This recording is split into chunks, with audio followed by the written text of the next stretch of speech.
बचपन के दोस्त ये वो साथी होते हैं जो जीवन भर याद रहते हैं। संतोष और जोशी बचपन के सबसे अच्छे दोस्त थे। दोनों एक ही गांव में रहते थे, जहां हर गली में उनकी हंसी गूंजती थी। दोनों साथ खेलते, साथ खाते, साथ पढ़ते। उनकी हर गतिविधि में एक दूसरे का साथ होता था। बचपन से ही दोनों में गहरी दोस्ती थी, जो समय के साथ और मजबूत होती गई। संतोष के पिताजी हलवाई थे, जो गांव में मिठाइयां बनाते थे। उनकी दुकान पर गर्मा गर्म जलेबियां बिकती थीं, जो सबको बहुत पसंद थीं। लोग दूर दूर से उनकी जलेबियां खाने आते थे और दुकान हमेशा भरी रहती थी। जोशी के पिताजी चाट वाले थे, जिनकी चाट का कोई मुकाबला नहीं था। उनकी चाट का तो जवाब ही नहीं था और लोग उसे खाने के लिए हमेशा उत्सुक रहते थे। तीखी, चटपटी चाट खाने के लिए लोग लाइन लगाते थे और हर कोई उसकी तारीफ करता था। संतोष और जोशी की दोस्ती देखकर सभी कहते थे, वाह क्या बात है। उनकी दोस्ती एक मिसाल थी। हलवाई का बेटा और चाट वाले का बेटा, दोनों में कितनी पक्की दोस्ती है। यह दोस्ती हर किसी के दिल को छू जाती थी। बाप बेटों का झगड़ा। धीरे धीरे समय बीतता गया। समय के साथ रिश्तों में भी बदलाव आने लगे। संतोष और जोशी बड़े होने लगे। वे खेलते कूदते और पढ़ाई करते हुए बड़े हो गए।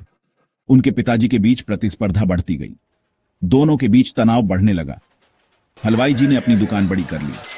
उन्होंने अपने व्यापार को और भी बढ़ाया। उन्होंने समोसे और कचौरी भी बेचने शुरू कर दिए।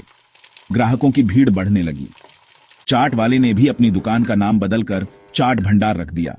उसने भी अपने व्यापार में बदलाव किए। उन्होंने दही भल्ले और पापड़ी चाट भी अपने मेनू में जोड़ लिए।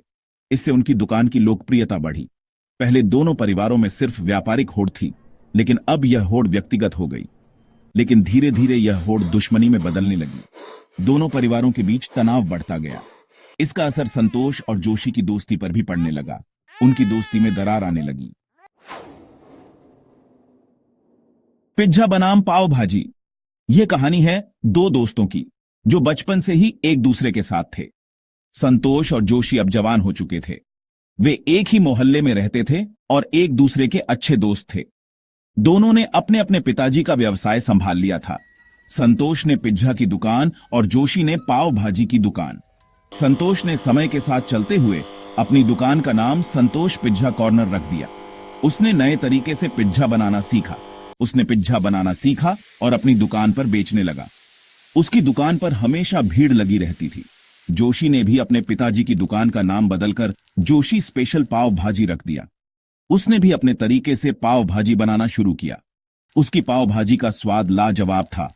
लोग दूर दूर से उसकी पाव भाजी खाने आते थे। दोनों अब एक दूसरे से बात तक नहीं करते थे। उनके बीच की दोस्ती अब प्रतिस्पर्धा में बदल गई थी। दोनों के बीच होड़ अब और भी बढ़ गई थी। यह प्रतिस्पर्धा अब उनके व्यवसायों की पहचान बन चुकी थी। निरंजन की सूझ।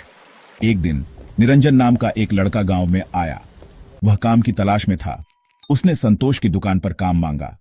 संतोष ने उसे रख लिया। निरंजन बहुत मेहनती और ईमानदार था। वह जल्द ही संतोष का दाहिना हाथ बन गया। कुछ महीने बाद निरंजन ने जोशी से भी काम मांगा। उसने कहा, भैया मुझे काम की सख्त जरूरत है। आप मुझे अपनी दुकान पर रख लें। जोशी ने भी उसे रख लिया। निरंजन अब दोनों दोस्तों के यहां काम करता था।